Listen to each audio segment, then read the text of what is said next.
Bonjour.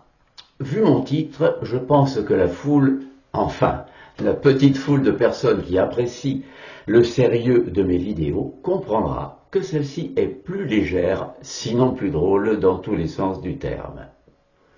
Un jour, mon coiffeur me raconte que son fils piquait des grosses colères, comme ça, pour rien du tout. Alors, je crois l'épater en ramenant ma science et je commence à lui expliquer comment moi, dans mon travail, je calme ces gamins en les encourageant à crier plus fort sans s'arrêter pour bien vider leur colère, car c'est une méthode géniale inventée par certains psys qui guérissent là où leurs collègues, il faut bien l'avouer, patauchent pas mal. Mais mon coiffeur me coupe la parole en rigolant comme si c'était une bonne blague. Mais j'ai déjà fait ça avec mon gosse, et ça l'a stoppé net. Comme il me stoppe net, moi aussi, par son affirmation, il poursuit. Il y a quelques années, il piquait des crises de rage comme ça, pour rien. Il criait, il sautait partout, il se roulait par terre, il pleurait et ça n'en finissait pas. Je ne pouvais pas le raisonner et je ne comprenais pas ce qui lui arrivait.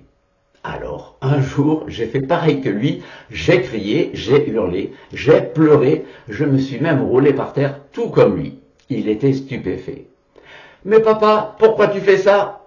Mais mon fils, que je lui ai répondu. « Je fais comme toi, je fais une colère. » Il savait plus quoi dire. Il bredouillait. « Mais papa, pourquoi papa ?» Et il n'a plus rien dit. Et mon coiffeur conclut dans un grand rire fier de lui. « Terminé. Fini, il n'a plus jamais recommencé. » Et d'ailleurs, il ne s'en souvient même plus.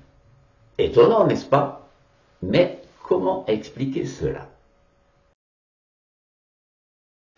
Eh bien, avant 68, les neuropsychiatres certifiaient, durs comme fer, que ces crises étaient des pathologies cérébrales et ils prescrivaient des médicaments pas très efficaces, il faut l'avouer.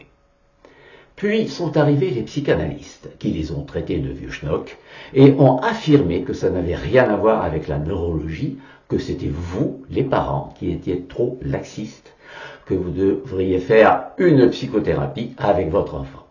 Et si ça ne suffisait pas, il fallait le placer dans un centre spécialisé où les professionnels savaient mieux faire que vous. C'était pas très sympa pour vous, et surtout pas très efficace. Finalement, mes collègues pédopsychiatres ont repris le pouvoir, parce que là aussi, c'est une question de pouvoir, et ils reparlent de maladie. Alors, ils testent votre rejeton pendant des mois, pour savoir la bonne étiquette à lui coller, car faut pas confondre les TOP, troubles opposants avec provocation, les troubles de l'attention, hyperactifs ou pas, les troubles neurodéveloppementaux, les troubles psychologiques, etc., etc. Tout cela est plutôt long et fastidieux, mais ça fait sérieux.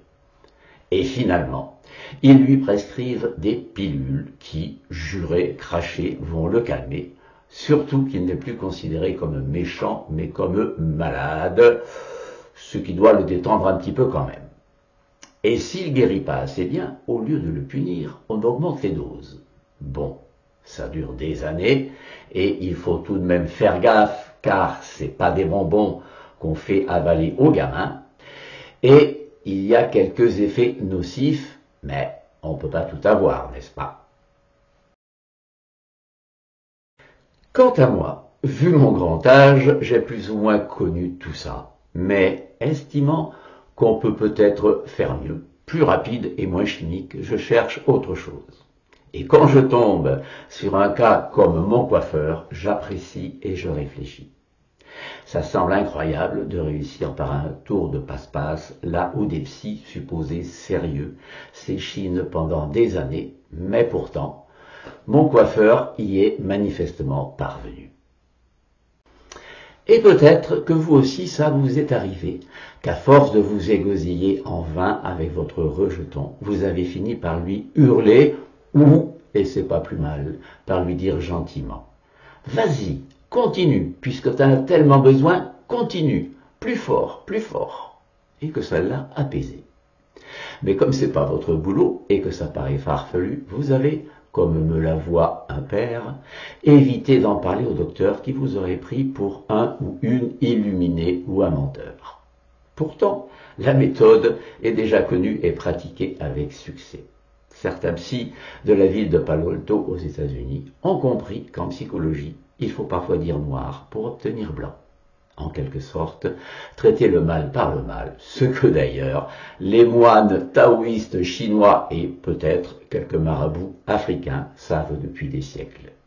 Pour nous autres occidentaux, c'est une sorte de paradoxe appelé systémique qui, mine de rien, révolutionne depuis 2/3 de siècle toutes les sciences, des plus abstraites aux plus pratiques, et qui fonctionne bien en psychologie, particulièrement avec les enfants difficiles.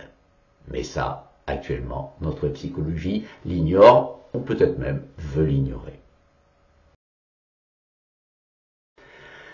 Car les psychologues et les pédopsychiatres, eux, les trucs de coiffeur, ça les inspire pas. C'est pas sérieux, et ça va à l'encontre de ce qu'on leur a enseigné en faculté. Et aussi de leurs intérêts, car s'ils amélioraient trop vite leurs patients, jeunes ou adultes, ça ferait du chômage dans la profession, ce qui serait plutôt désagréable.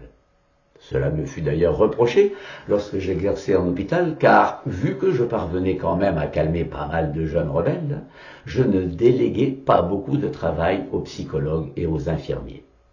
Et c'est pire en libéral, car là où les autres psys passent des années, ceux qui font du Palo Alto soignent en quelques séances la plupart du temps, et donc ne gagnent pas assez pour vivre.